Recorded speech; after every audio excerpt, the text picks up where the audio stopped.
Hi there, Junior Roses. Welcome back to the YouTube. Now, we all know that one kid in school who would just go over the top and they'd always get some sort of punishment from the teacher. Now, this is when the punishments go a little bit too far. Some of these punishments are absolutely crazy, and I don't really know how they're allowed. They're not just from the UK. These are punishments from all around the world. So today, we're going to be checking out the worst punishments from all around the world when kids go over the top. While school punishments may have come a long way from whacks with a wooden ruler, some schools have come up with some pretty severe punishments. From psychological punishment to some old-fashioned corporal punishments, here are some of the ways teachers try to teach their students a lesson for bad behavior. So you guys may or may not know, but back in the day, you used to get hit with a cane or a wooden ruler if you misbehaved. That's stopped now. Apparently you're not allowed to abuse children. This video shows, have they really stopped it? Like some of the things in this video are absolutely crazy. Kneeling on frozen peas. Ah! Brought to light by a photo shared online a few years back. Kneeling on frozen peas. It seems that some schools in China and the Philippines have found a new way to punish students for indiscretions. Why? Students are forced to kneel for hours at a time on frozen peas, corn, or rice, with their hands raised in the air. Oh my god, so they gotta sit there. They gotta kneel with their hands in the air as well. That makes it so much worse. I really do not want to go to school in China. One student was even expelled for photographing the punishment. Why does it just seem so corrupt? Like the student photographed their knees because of how painful they were, and then they got expelled for doing that. Surely the parents aren't okay with this. Like, what the f? While some forms of this punishment are legal, having students kneel for long periods of time in this form has raised some concern. I'm not surprised. Look at his knees. They look like a golf ball. That is grim. It just looks weird. It's like it's triggering my triphobia. By the way, guys, carry on watching to the end of this video because the last one is absolutely crazy. Strip search. Strip search. Oh, God. In 2003, an Arizona Oh, God. Where's this going? school ordered the strip search of one of their students, claiming she'd been accused of carrying drugs, specifically prescription-strength ibuprofen. After a search of her school bag and other belongings bore no evidence, the assistant principal instructed the school nurse to strip the girl to her bra and underwear. This just would not happen in a UK school, would it? Can you imagine? Can you imagine if the school strip searched a girl? Oh my god. They would have gone home. The school would have been probably shut down. Sued the school, causing it to reach the Supreme Court in order to discuss what the precedent was for how students could be searched in this way. It's not a prison. You can't imagine just telling a naked girl to cough just in case she's hiding ibuprofen up her arsehole. This video's already taken a weird turn. Mostly in the South and Midwest, corporal punishment is still legal in schools. It is up to the teachers and school officials' discretion as to how and when to apply this discipline. To be fair, when I was in school, there were a lot of kids that could have probably done with this. They would have definitely stopped misbehaving if they just got the cane whacked in the arse or whacked across the knuckles. That would have definitely shut them up. Spanking in school does not violate students' rights and is thusly allowed. What's with the holes in it? Like, why? What is that? What are you putting in that hole? I think part of the issue with that as well is that the teachers that were doing it, they just looked like they were enjoying doing it. Like, look at that man. He looks weird, doesn't he? He looks a bit strange, let's be honest. Mental endurance. What is this? Schools in Korea are still allowed to use corporal punishment. Many schools have a disciplinary stick used by male teachers to hit students on the hands or legs when they misbehave. However, not all punishment is physical. Some teachers have decided to use a more hands-off approach and instead have students reflect on their bad behavior by making them stand for long periods of time with their arms raised. Oh my god. They're punished if they lower their arms before their time is up. Oh my god. Timmy, go stand in the corner of the room with your hands in the air, 10 minutes. And he's like, oh, okay. He's just gonna stand there. And if you lower your arms before your time's up, you're done. You are done. You get hit. That's horrible. It's like a concentration camp. An elementary school in Longview, Washington uses a padded isolation room that they refer to as their therapeutic booth. It is used for students they have deemed to have behavioral issues or disabilities.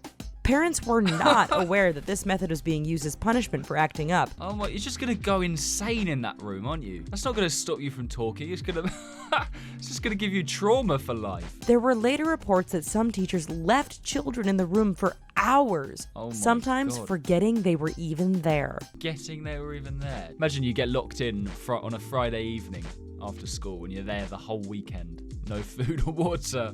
You come out on Monday morning, you're like, ugh. It looks like the kind of place you send someone to a mental institution. Like, what the... So weird. Cone of shame. What is it? In the old days, placing a dunce cap on a student and having them stand in the corner was a typical form of punishment in schools. However, one teacher in Florida, inspired by the Disney film Up, decided to put a new twist on an old tradition. The science teacher brought a dog collar with plastic cone to her classroom, duping it the cone of shame. Imagine your best friend's like pissing about in lesson and the teacher says, right, that's it. Cone of shame. Oh my God, that would be so funny. At least it's not like an electric shock collar. Can you imagine that if all the students had to wear an electric shock collar and the teacher's got the buzzer for it, and anyone that's misbehaving just zzz, and they just go, ugh, it would stop you, wouldn't it? The teacher claimed it was a joke, but many parents weren't laughing. I'm not surprised. Gagged. What the f***? It's just getting weirder and weirder. At a convent school in Mumbai, the school uniform includes a neck scarf. When the librarian caught girls talking, she would tell them to tie their scarves around their mouths. What, and bend over as well, yeah? While they hit them with a cane? Weird teachers. Holding hands. Okay. As punishments go, this one doesn't seem too bad, until you realize that students must sit in the middle of the school courtyard while other students laugh and point. Oh my God. 2 students at an Arizona high school were given 2 options when they were caught fighting: suspension, possibly expulsion, or holding hands. The 2 boys were humiliated by their fellow students who hurled insults and slurs regarding sexual orientation. What's worse, they had to relive the humiliation all over again when cell phone videos of their punishment went viral. Well, that doesn't seem too bad, because they're clearly not enjoying that.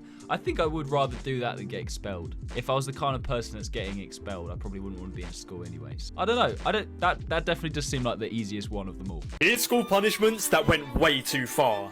A teacher from Texas teamed up with her assistant and made a punishment called the monster closet. They punished kids by putting them in the janitor's closet, forcing the door shut, not allowing the children to get out. They also told the children locked inside the closet that monsters were going to eat them. Oh my God. It's obviously one you can only really use for the younger kids. So lock them in a closet, tell them there's a monster in there, turn the lights out. If that's one way to scare the kids. The students spilt a water jug in the middle of the school cafeteria. A teacher forced 15 students to eat their lunch from the floor for the next 10 days. You can't do that. How can you? If that happened in the UK, the parents would be absolutely down the teachers' throats. Making them... Imagine the punishment is you have to eat your school lunch off the floor for the next 15 days. I just would not go into school. I just wouldn't do it. Forced haircuts. Forced haircuts have been used as a controversial method to enforce dress code policies or as a consequence for other misbehaviors.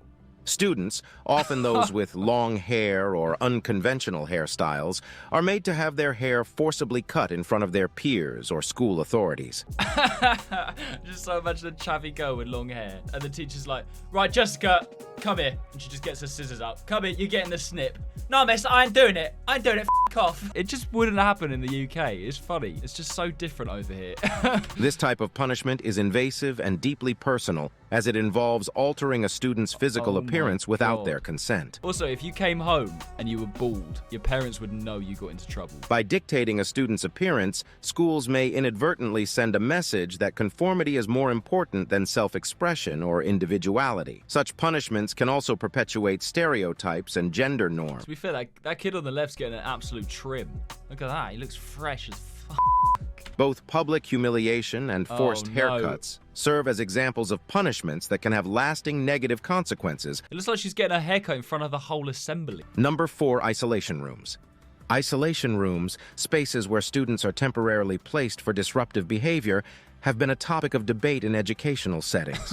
I've literally never heard of these. Our teachers used to lock us in a cupboard. Yeah, that's definitely not a good punishment. I mean, because you just cut them off from everyone else, which I suppose is what the teacher wants to do if you're misbehaving, but they're not going to learn in a cupboard. Number 5, inappropriate writing tasks.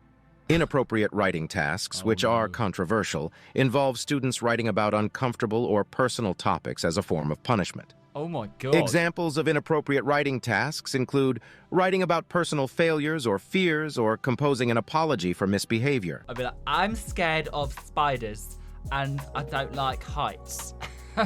To be fair, I have seen teachers do that in the UK where they just make the student, whoever's misbehaving, just write loads. Maybe that's like what they make them do in their detention after school or whatever. I don't think it's that bad of a punishment. It depends what they're getting them to write. Number 6, collective punishment. Collective punishment, another debated practice. We are family. They look like they're having a great time. YMCA. Oh no. Instances of collective punishment might include additional homework, staying late, or the cancellation of school events. You better not f***ing cancel sports day. That was the best thing that ever happened in school, ever. All right, and you can't deny it. It's probably coming up soon, actually. The use of collective punishment has been criticized. Oh, heads down, thumbs up. It's always a fun game. One of the primary concerns with collective punishment is that it punishes innocent students. I agree. I had so many collective... I've never heard it called collective punishment before, but I had so many collective punishments when I was in school. The amount of class detentions I had where I did absolutely nothing wrong. And it's true. It punishes the innocent students. It's not fair. Number 7, meal denial.